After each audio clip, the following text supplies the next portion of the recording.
मैं अनुजोत एक नए विषय को लेकर आप सभी के सामने उपस्थित हूं और ये विषय है देश के अंदर हमें एक मजबूत सत्ता पक्ष चाहिए या और देश के अंदर एक मजबूत विपक्ष चाहिए या देश के अंदर अनगिनत झुंड वाला शासक दल चाहिए और अनगिनत झुंड वाला विपक्ष चाहिए। मेरे इस चैनल को लाइक, सब्सक्राइब और शेयर करते रहें ताकि ये लगातार देश नीति से संबंधित जानकारियां आपको मिल सके, देश नीति के लिए दिमाग बने हुए कारणों का पता लग सके। जैसा हम सभी जानते हैं, देश में महंगाई, भ्रष्टाचार, बेरोजगारी, गरीबी नाम के चार दानव आजादी के बाद से ही फल फूल रहे हैं, लगातार आगे बढ़ रहे हैं। आजादी के बाद से ही राजनीतिक दलों का ये एक मुख्य नारा रहा है और जनता को भ्रमित करने का एक बहुत बड़ा मुद्दा भी रहा है। लेकिन ऐसा कुछ नहीं हुआ, कुछ कम नहीं हुआ, बल्कि ये लगातार बढ़ते रहा। इनके कारणों को खोजना होगा, इनके कारणों को जानना होगा। आज इनके कारणों को जब आप जानेंगे तो आपको लगेगा कि स्वार्थवादी राजनीति, परिवारवाद राजनीति ने इन सारे दानवों को भरपूर खाद पानी दिया है। अभी चुनाव की गर्मी पूरे देश में है। पूरा देश राष्ट्र निर्माण दल को शासक के रूप में देखना चाहता है।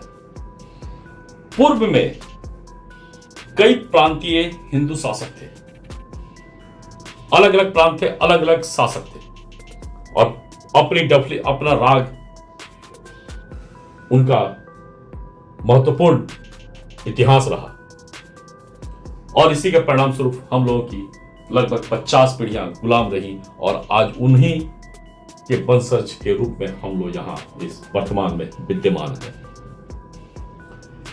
आजादी हुई किसी भी तरह से, बहुत विध्वंसक आजादी मिली हमें। इसके बाद हिंदुओं को जातिवाद में उलझाकर बेवकूफ बनाया गया और मुस्लिमों को वोट बैंक बनाकर इस्तेमाल किया गया, बदनाम किया गया। भारत में गरीबी, महंगाई, बेरोजगारी, भ्रष्टाचार नाम के दानव अगर फले फूले हैं तो परिवारवाद राजनीति और स्वार्थी प्रांतीय राजनीति इसके लिए जिम्मेदार रही है। बिहार आप ले लीजिए, उत्तर प्रदेश ले लीजिए, बंगाल ले लीजिए, दिल्ली के अलावा कुछ दक्षिण के कुछ राज्य ले लीजिए, वहां प्रांतीय दलों का बोलबाला रहा है और प्रांतीय दल लगातार भ्रमित बयान देकर जनता को गुमराह करते रहे हैं, जनता को इस्तेमाल करते रहे हैं, समाज में खाई को बढ़ाते रहे हैं और अपने आप को लगातार ऊंचाई की तरफ ले जाते रहे हैं। 1990 के आसपास एक ऐसा भी दौर आया था कि देश में कब कौन प्रधानमंत्री बनेगा जिसका कोई उम्मीद भी नहीं कर सकता था। वैसे वैसे भी आदमी प्रधानमंत्री या महत्वपूर्ण पदों पर आसीन हो जा रहे थे। गठबंधन सरकार थी, मिला जुला सरकार था और उसका दुष्परिणाम कितना भयानक हुआ यह हम सब ने महसूस किया। प्रांतीय और परिवारवाद शासक प्रणाली आजादी के बाद लगातार खतरा बनी है और आजादी के पहले भी प्रांतीय और परिवारवाद शासक प्रणाली खतरा थी।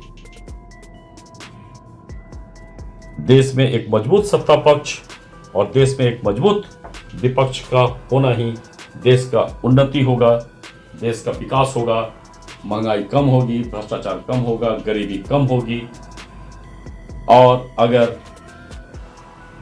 अनगिनत झुंड का शासन होगा, अनगिनत झुंड का विपक्ष होगा तो निश्चित मान के चलिए देश में ऐसा कुछ नहीं होने जा रहा है।